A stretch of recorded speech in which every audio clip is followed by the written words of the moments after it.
E aí galera, vamos retornando aqui o nosso curso com a aula 4 do módulo 6.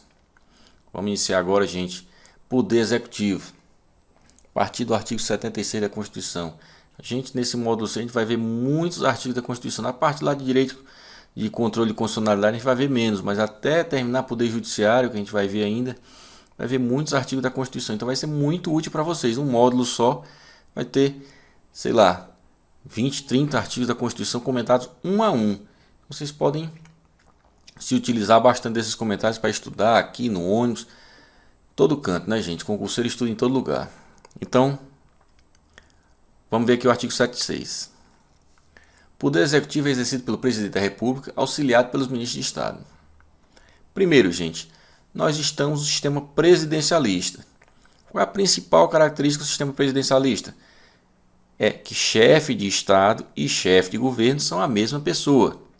Então, é eleito o presidente da República e essa pessoa é o chefe de Estado, representando o Brasil lá fora, fazendo as vezes de chefe da nação brasileira, e é chefe também do Poder Executivo, chefe do governo interno. Esses dois são o mesmo no Brasil, que é o presidente da República. Na Inglaterra, por exemplo, chefe de Estado lá é a rainha, chefe de governo, primeiro-ministro. Na Espanha, tem o rei e tem o primeiro-ministro. Outra coisa sobre o artigo 76 importante: os ministros de Estado são auxiliares do presidente da República, certo? Então eles fazem parte da chefia do Poder Executivo, mas como auxiliares do presidente da República. Eu chamo a atenção para esses auxiliares, gente, porque aqui e acolá a gente vê uma questão que coloca o auxiliar de uma forma que lhe pega desprevenido. Se você não está ciente que tem essa expressão auxiliar na Constituição, você acaba errando. Então chama a atenção para a expressão auxiliar. Os ministros de Estado são auxiliares do presidente. Grifar aqui o auxiliado para vocês. Aqui o artigo 77, a gente já viu um pouco dele lá atrás, mas vamos ver ele aqui de novo. Artigo 77. A eleição do presidente e do vice-presidente da República realizar-se-á simultaneamente no primeiro domingo de outubro, em primeiro turno, e no último domingo de outubro, em segundo turno, se houver, do ano anterior ao do término do mandato presidencial vigente. Parágrafo 1º. A eleição do presidente da República importará do vice com ele registrado. Por que existe esse parágrafo 1º, gente? Porque nós tivemos 2 episódios da nossa República em que o vice e o presidente eram pessoas de partidos diferentes. Então, primeiro, Marechal Deodoro e Floriano Peixoto. Teve uma votação para presidente. O primeiro, chegou em primeiro Marechal Deodoro e em segundo Floriano Peixoto. O que foi que se fez? Colocou como presidente Marechal Deodoro e como vice Floriano Peixoto. Uma coisa impensável, né, gente? Que o vice, normalmente, depois de uma campanha, termina como arqui-inimigos. Os dois candidatos terminam como arqui-inimigos, mas mesmo assim colocou-se um como presidente e um como vice. Outro episódio, pior ainda, Jânio Quadros e João Goulart. O que existia naquela eleição? Existia o seguinte: as chapas de vice e de presidente eram autônomas, então uma pessoa registrava a sua chapa para presidente e outra pessoa podia concorrer para vice, isoladamente. Então, quem foi mais votado para presidente foi o Jânio Quadros. E quem foi mais votado para vice foi João Goulart. Então, pessoas de ideias diferentes, quando houve a renúncia, não houve uma continuidade, ou tinha toda aquela neurose de comunismo naquela época, e acabou que João Goulart nunca governou e nós entramos na ditadura militar. Esse episódio é terrível. Então, por conta disso, existe o parágrafo 1º. A eleição do presidente da República importa a do vice-presidente com ele registrado. Parágrafo 2º. Será considerado eleito presidente o candidato que, registrado por partido político, obtiver a maioria absoluta de votos, não computados os em branco e os nulos. Ou seja, nós temos aqui o sistema majoritário para a eleição do presidente, como também é majoritário a eleição do prefeito, do governador e do senador. Só que para presidente, nós temos um sistema de majoritário de 2 turnos. Se não se obtiver a maioria absoluta no primeiro turno, vai ser feito um segundo turno para que um dos candidatos tenha a maioria absoluta dos votos, não computados em brancos e nulos. Vamos ver agora o parágrafo 3º, que é a própria regra dos 2 turnos. Parágrafo terceiro. Se nenhum candidato alcançar a maioria absoluta na primeira votação, far-se-á nova eleição em até 20 dias após a proclamação do resultado, concorrendo os 2 candidatos mais votados e considerando-se eleito aquele que obtiver a maioria dos votos válidos. Parágrafo quarto. Se, antes de realizado o segundo turno, ocorrer morte, desistência ou impedimento legal de candidato, convocar-se-á dentre os remanescentes o de maior votação. Parágrafo quinto. Se, na hipótese dos parágrafos anteriores, remanescer em segundo lugar mais de um candidato com a mesma votação, qualificar-se-á o mais idoso. Esses 3 parágrafos aí é bem simples, né, gente? Só regra simples, regra que a banca, quando mexe, ela mexe aqui e acolá numa palavrinha aqui, mas é uma lógica, a lógica faz tanto sentido que dificilmente uma pessoa que estudou esse assunto erra a questão. Vamos em frente. Aí, eleição para presidente, critério majoritário. Lembrar que para presidente a gente está falando em maioria absoluta. Senador também é critério majoritário, mas não necessita de maioria absoluta. Então, se um senador for mais votado com 32%, tiver um cara que foi em segundo lugar com 31%, o de 32% ele vai ser diplomado como senador. Mais à frente aí, contam-se apenas os votos válidos, excluindo, portanto, os em branco e nulo. Lembrar as condições de elegibilidade para a candidatura de presidente da República. Tem que ser brasileiro nato, idade mínima 35 anos, gozo de direitos políticos, filiação partidária. E, relembrando o que eu acabei de falar, eleição do presidente implica a do vice registrado com ele. Vamos lá. Presidencialismo. Já falou lá no começo do nosso curso. Vamos falar um pouco agora de novo. Presidente é chefe de Estado e de governo. Presidente não precisa do apoio do Congresso para manter-se no cargo. Ele é eleito diretamente pelo povo e ele só sai nos casos legais, impeachment, né, renúncia ou quando termina do mandato. Presidente eleito diretamente pelo povo. Parlamentarismo. Os ministros, que se chamam de gabinete, eles podem ser destituídos por critérios políticos. No Brasil não, né, gente? No Brasil ele só pode ser destituído pelo presidente ou nos casos legais, um crime de responsabilidade de ministro, esse tipo de coisa. O presidencialismo surgiu nos Estados Unidos como uma negação à noção do modelo inglês, que tem uma origem monárquica. E os americanos, eles tinham uma resistência muito grande, como até hoje tem, ao regime da monarquia. Então eles criaram o presidencialismo como uma contraposição a este modelo que eles conheciam, que era o modelo inglês, que era o modelo, para eles, muito repudiado. Vamos em frente. Aqui, artigos 78 e 79, somente regras, né? Nenhuma dificuldade aqui. Vamos ver. Artigo 78. O presidente e o vice tomarão posse em sessão do Congresso Nacional, prestando o compromisso de manter, defender e cumprir a Constituição, observar as leis, promover o bem geral do povo brasileiro, sustentar a união, a integridade e a independência do Brasil. Parágrafo único. Se decorridos 10 dias da data fixada para a posse, o presidente ou vice-presidente, salvo motivo de força maior, não tiver assumido o cargo, este será declarado vago. Então, 10 dias da data da posse. Se não houver motivo de força maior, caso da doença e tal coisa, este será declarado vago. Artigo 79. Substituirá o presidente no caso de impedimento e suceder-lhe-á, no caso de vaga, o vice-presidente.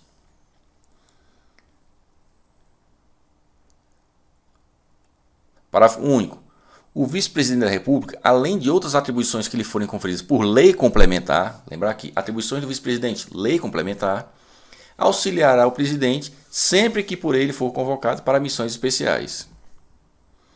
Simples, né, gente? Só regrinhas. A gente lembrou aí só que são 10 dias para a posse e lei complementar que traz as atribuições do vice-presidente da República. Vamos lá. Artigo 80.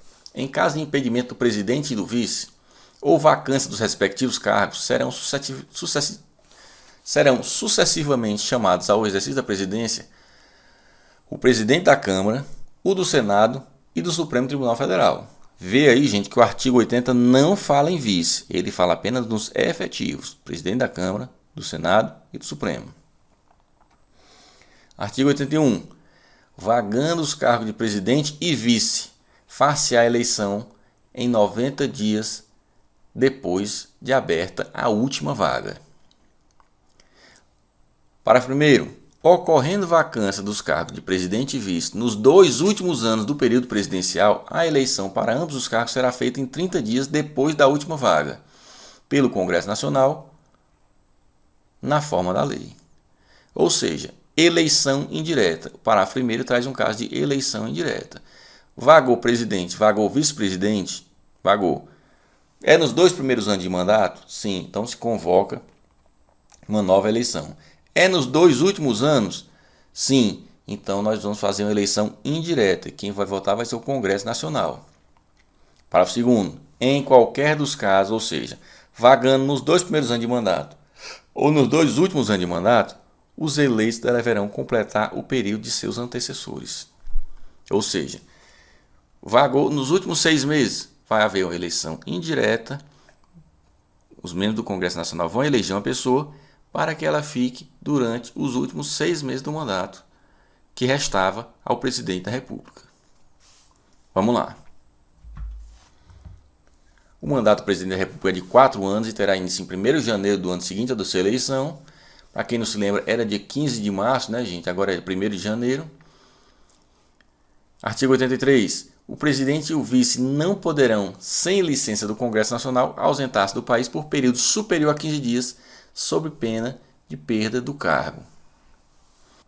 Esse artigo 83, o Supremo já disse que é de observância obrigatória pelos estados, eles não podem mudar esses 15 dias, eles não podem mudar essa questão da licença do Congresso Nacional, como a gente vai ver daqui a pouco. Vamos lá. Então, primeiro, ordem de sucessão. Na ausência do presidente e do vice, serão chamados na seguinte ordem: presidente da Câmara, presidente do Senado, presidente do STF. Por que o presidente da Câmara vem antes do presidente do Senado? Porque o presidente ele é eleito pelo povo. Disse então que ele é o representante do povo. E a Câmara é composta de representantes do povo. O Senado ele é formado pelos representantes dos estados. A rigor, eles são formados pelos representantes dos estados. Então, nós temos essa ordem aí. Veja bem, a Constituição não fala em vice-presidente da Câmara e vice-presidente do Senado, gente. Ok?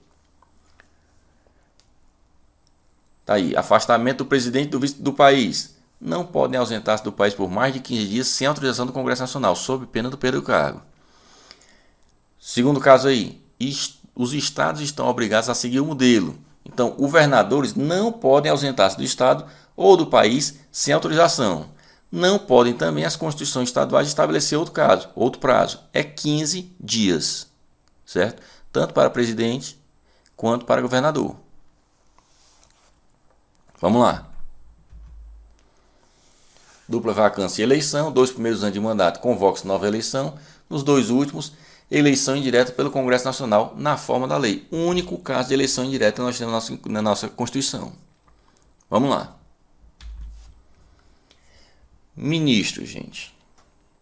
Os ministros, eles são auxiliares do presidente da República.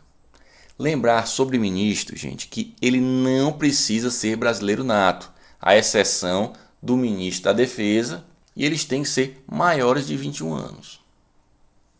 Os ministérios eles devem ser criados e extintos por lei.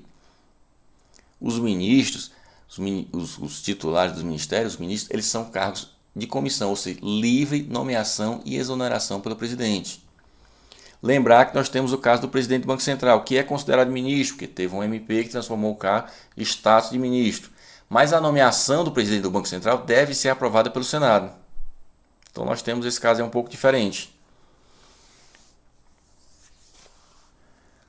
Os ministros são julgados nas infrações penais comuns e de responsabilidade pelo STF. E o exercício de cargo de ministro por parlamentar não afasta a possibilidade de processo por falta de decoro perante a Comissão de Ética da Casa Legislativa respectiva. Então, gente, lembrando aqui um exemplo, o caso do Zé Disseu.